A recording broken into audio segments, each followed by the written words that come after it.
Good morning and welcome to Quest Television and Quest 93.1 FM. It is the third day in the month of August in the year 2023. A lovely Thursday morning here in the studios, and well, another lovely Thursday morning for us to look at the headlines making the rounds on the dailies. My name is Orikemi Mariam and welcome to the paper review on Quest today. Making a return back to the studios this morning are four newspapers. We have The Guardian, we have The Punch, The Daily Sun, as well as the Daily Trust newspaper. And you trust that I did not do this alone. With me this morning in the studio is our admirable Quest analyst, the person of Comrade Efe Odomo, the bishop who refused to get ordained. Yes, Comrade. Good morning and welcome to the show. Given a date for ordination. You have been giving all of us dates. It's going to be on the 30th of February. Wait, 2024. 2024? 30th of February. Okay. 30th of February? Yeah. All right. Okay. Well, I believe you will never get ordained at this rate. But with that being said, let's head straight into the papers and see what the dailies have for us. The first paper for review will be the Daily Sun. And on the Daily Sun newspaper this morning, the major headline reads, Mass protests rock out Nigeria and federal government commits to fixing refinery by December. The writer there says that angry protesters pull down NAS gates and take over streets nationwide. Academic and administrative activities stalled on campuses, and NLC and TUC promise to storm court over contempt charge. All of this you can read on page 6 and page 7 of the Daily Sun. Right beside the masthead, we have Lagos NMA declares indefinite strike in 3 hospitals over colleagues' deaths. Yes, this one seems to be making rounds on all the papers as well. As it's also there on the social media space. It's a sad one indeed. But do also read that story on page 27 of the Daily Sun. Moving on, we have on Niger coup, ECOWAS defense chiefs meet in Abuja. But more on that you can get on page 4. Surinamese man arrested with 9.9 kilogram cocaine concealed in condoms and gets 13 years in jail. More on that story you can get on page 5. Comrade, I see your reaction, but I will ignore that. Farmer urges federal government to collaborate with stakeholders on food security plan. Is making it to page 8. And on the ministerial nomination, it says Oyetola, Matawale, Bagudu and Lalong and 15 others make Tinubu's second list. The writer there says Northwest, Southwest get lion's share and Southeast gets only 5 slots. More on that story you can get on page 8. The final headline on the front page of the Daily Sun this morning says man dies protecting son from collapsed building in Akure. Wow, a hero he is, but a sad event he still is as well. But yes, do also read all of this on page 4 of the Daily Sun.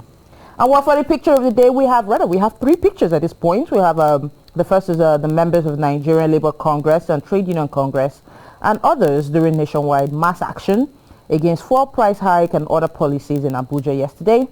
The second is protesters as they pulled down the National Assembly gates. And also the third is the President Bola Ahmed Tinubu with union leaders after the meeting. But do want to read all of this on page 6 and page 7 of the Daily Sun. And what that's much you can take on the front page of the Daily Sun newspaper this morning. The next paper for review is The Punch. And on the Punch newspaper this morning, the major headline is still talking about subsidy protests. As it says, banks and offices shut down amid rallies. Labour demands 200,000 naira wage. The writer there says NLC and TUC leaders hold emergency NEC today after special meeting with Tinubu and the National Assembly. And also federal government sues Labour leaders, says protests will be suspended. The final writer there says how protesters broke National Assembly gates. If you want to read more on that story, go to page 2 and continue on page 7 of The Punch. Above the masthead, we have Oyetola, Lalong, Bagudu and 16 others make second ministerial list. It's funny quite because Comrade's name is not on this list and I'm wondering why. But more on that you can get on page 7. You can get more on this story on page 7 of The Punch. Moving away from that and onto Niger, it says Nigeria cuts power supply.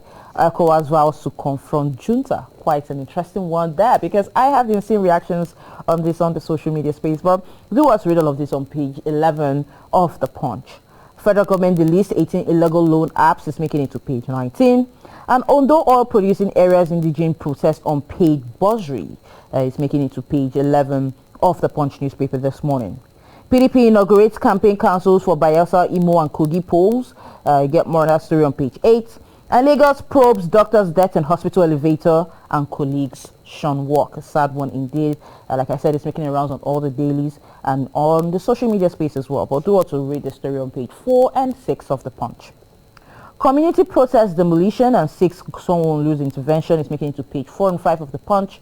And one for the picture of the day is still the same as the other papers. It says members of the Nigerian Labour Congress and Trade Union Congress and other civil society organizations during a protest against fuel price increase in Lagos. This picture was taken on Wednesday. And what else much we can take on the front page of the Punch. The next paper for review is The Guardian.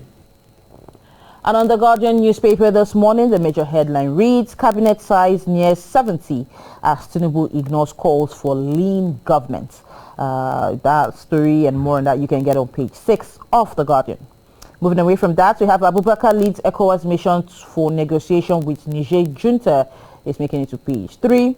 Obasanjo and Osinbajo absent as APC NEC ratifies Gonjuge today is making it to page 3 as well.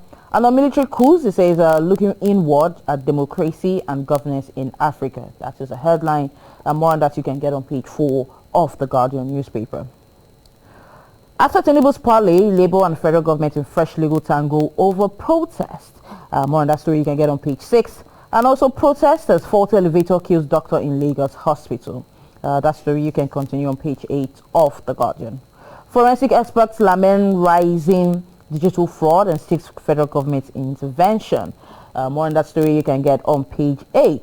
And what for the picture of the day is seen as at the Labour protest against the anti-poor and anti-workers policies nationwide yesterday. And well, that's much you can take on the front page of The Guardian.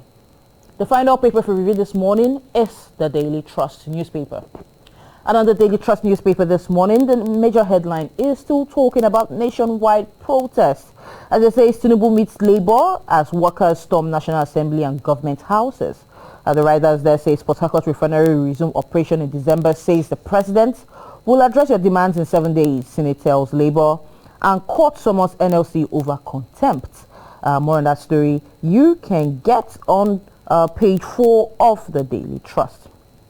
Moving away from that, and on devaluation, we have Nigerian firms record 716.8 billion naira losses.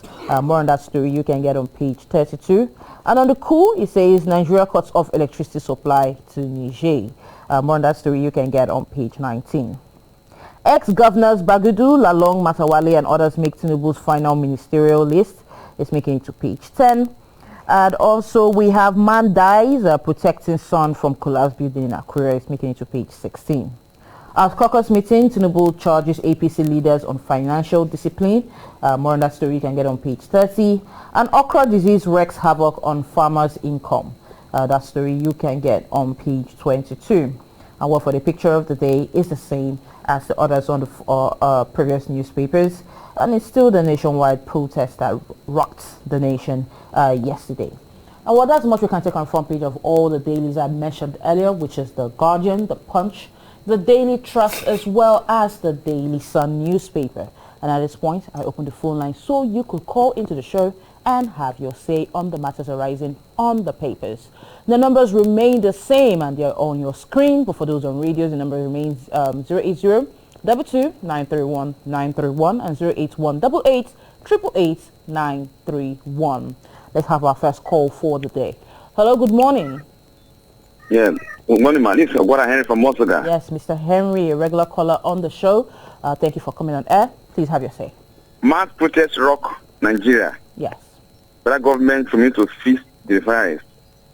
Port Harcourt refinery to resume operation in December. Yes, it's a good idea. Kudos to the NLC and Nigerians. Whether the strike will help to eliminate effect or not, we don't know. But at least we have sent a message to the Nigerian government. And at least the federal government to try and allow with Dangote refinery to see how they can give that if we need the crude supply, oil supply that so that you can bring out the price of oil, because what we really want, not all this so-called demand wage bill, so like let the price of fuel come down so that the price of commodity will come down to like the major objective we can achieve. Then again, ECOWAS chief of defense staff meets in Abuja. Again, Nigeria calls pass of land. ECOWAS back to confront junta. I hope I can list this mission to Niger. Now, this problem we are having in Niger, they must know that Niger is the fifth country in West Africa that's having a military rule. Now, the other one, Burkina Faso, Mali, even Guinea, they are saying that if there is war on Niger, they will want to fight ECOWAS too. So please, this should be done with all the sense that we need. We put our African cap, so that we will not resort to honestly fight in the. But don't forget that we have Russia, China, and North Korea on one side, and of course the American and the European on one side. So that we don't turn Nigeria to Syria. I mean, we get to Syria that we have problem on us. We are very close to Niger. It will have effect on us. Please, this is not to work for Christ's sake. Right. Thank you very much, Mr. Henry. But let's keep those reactions coming through. The numbers to call still remain the same: 080-22-931-931 and 081-88-888-931. Hello, good morning. Hello, good morning. Hello, good morning. Yes, welcome to the show. Your name and your location, please. Yes, this is Emmanuel calling from Ughelli. All right, Mr. Emmanuel, have your say. Yes. I want to thank the Labour for trying to understand with the president. Because what they should understand is that the problem of Nigeria right now was not caused by Tinubu. It was caused by Buhari government. Tinubu is only trying to eliminate and bring us out of the problem that was caused by Buhari government. And I want to advise Tinubu government too, that should not forget restructuring of this country and true federalism. Once there's restructuring and true federalism, Nigeria will move forward. But if there's not restructuring and true federalism, Nigeria will continue like this for the next 100 years. So it should help Nigeria to move forward by restructuring this country and getting true federalism for this country. Thank you. All right. Thank you very much. Well, keep your reactions coming through because we're still taking phone calls on the paper review this morning. Hello, good morning. Yeah, good morning, ma'am. Good morning, sir. Your name and your location, please. Mr. Friday, calling from Ezobono. All right, Mr. Friday, welcome to the show. Please have your say. First of all, I want to appreciate the Labour leader, Charu, Ali, for getting the boldness to kickstart this protest. I want to say that this protest should not end in futility, but they should try by helping us that it will yield the result in the country, in the economy. Yes. Talking about the crisis in Niger, I think Mr. President promised us that it will not be for the Christmas to other foreign neighbor countries. Please, let him refrain from protecting attributes for trying to show sympathy with other foreign countries. Let him address the internal crisis in the country. He should not be playing for the Christmas to other foreign countries. We have internal crisis in the country, the economy, in the school, in the education sector, everywhere, on the federal roads.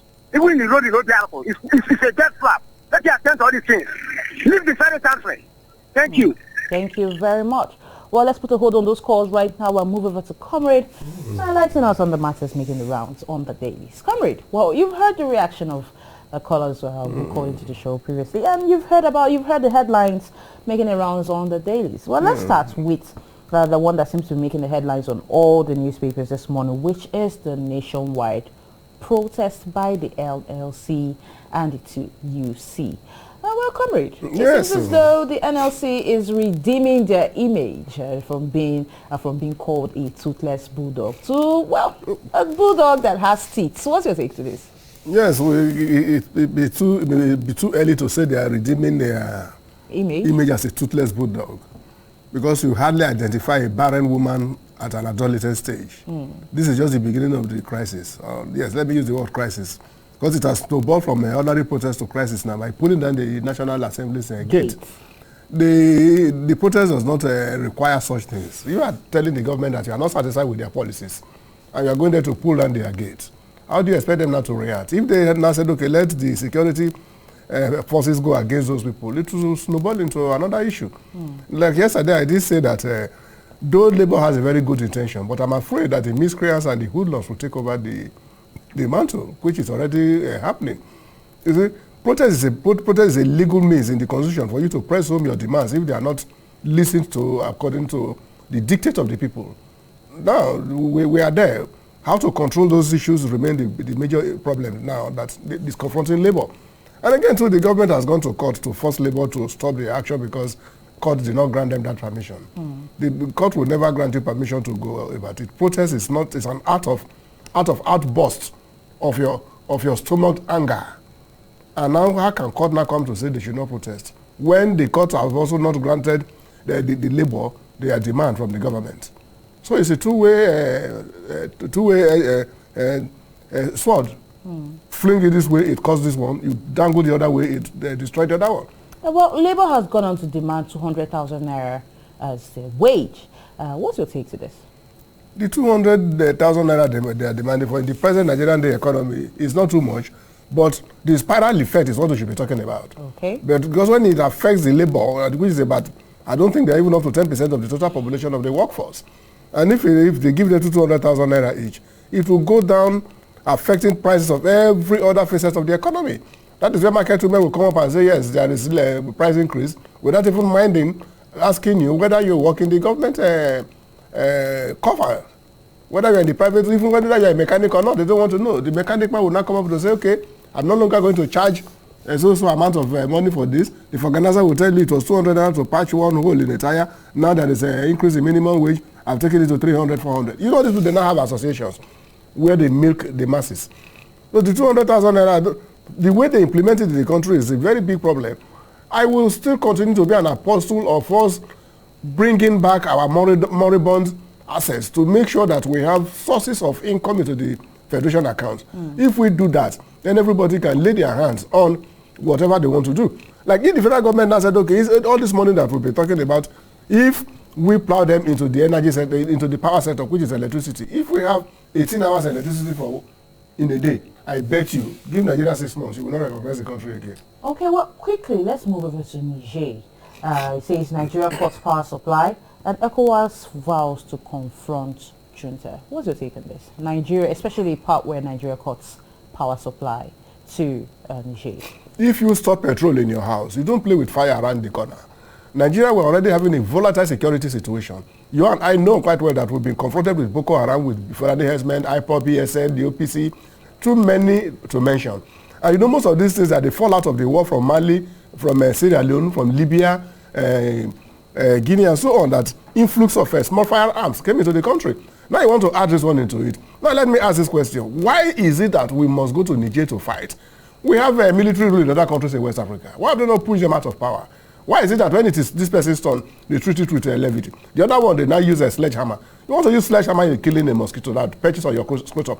You go to hospital, if possible, you go to the other side of the earth. But don't also forget, Niger may look like a very small country, but in land mass, they are bigger than Nigeria. And most part of it is desert. If they circle us in a desert, that begins the end of that war. And it will be a very, very serious matter for the allied ECOWAS country. Well, I do believe Nigeria is aware of this. And of course, I know they have tactics to, solve these issues. But at the end of the day, I believe it will not actually get to that point. But with that being said, comrade, we have to log off the segment. Well, you know quite well that if you are telling a stick hanging on a tree, that please do not pierce my eye, because you are saying it. And if it does, whom do you blame? Well, comrade, I do not know about that, but what I do know is that I have to log out this segment. Thank you very much for being on air with me, and I do look forward to seeing you tomorrow. Yes, as usual, Jesus Taris. Yes. Well, thank you very much, our dear viewers and listeners, for sticking to the paper review on Quest today. Have a lovely and productive Thursday, and bye for now.